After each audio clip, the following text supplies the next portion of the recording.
Hi everyone, Corey and I'd like to take a few minutes and bring you up to date on the many wonderful things happening here at DSC.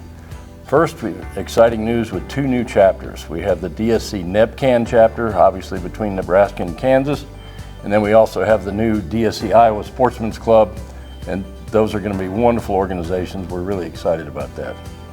Corey?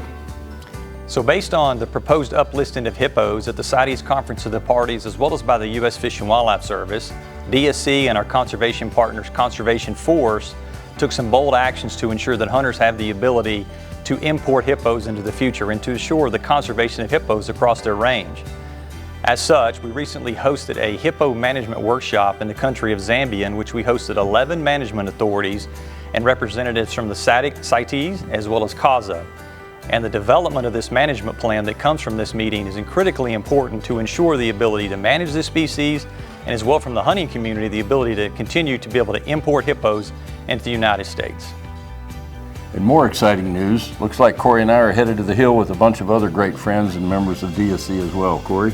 Yeah, we'll be headed there for about 3 days on the Hill to meet with members of Congress to talk about a number of specific things: Endangered Species Act, needed reforms, continuing with importation of a number of illegally harvested species from around the world, as well as to listen and hear how we can support our members of Congress and U.S. Fish and Wildlife Service. Additionally, we'll be meeting with representatives of the U.S. Fish and Wildlife Service, and on the back end, I'll be finishing up with a board meeting with the Congressional Sportsmen's Foundation, in which I proudly serve.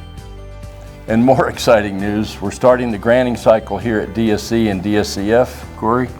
Yeah, August 1 is the submission deadline for grant requests through DSC Foundation, so we've now compiled all of the grant requests received, and over the next month to two, we'll be wading through those very worthy grants focused on conservation and education and looking to turn those out to directed conservation grants on the ground.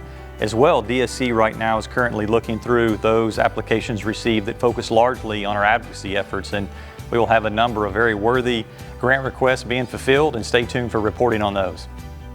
I'm proud to report that the DSC board has chosen to fund a number of very strategic projects, and one to report on today is one in a collaboration with our friends at Texas A&M University to develop and gain knowledge on public attitudes about conservation, and very specifically to gain insights on how the public perceives international management, the role of legal regulated hunting, its impact on communities around the world, and really how the public views the sovereign rights of independent nations and the U.S. Fish and Wildlife Service engagement with those nations. And so we're excited about that. We're in the process of developing those survey questions to go out in the next coming months. So it will be important in how we engage the public and how we engage elected officials with this information. Excited about what this looks like. And again, we want to thank you for all your support. And as you can see, we've got a lot of wonderful strategic and conservation programs going, supporting what we love to do best. Look forward to seeing you soon.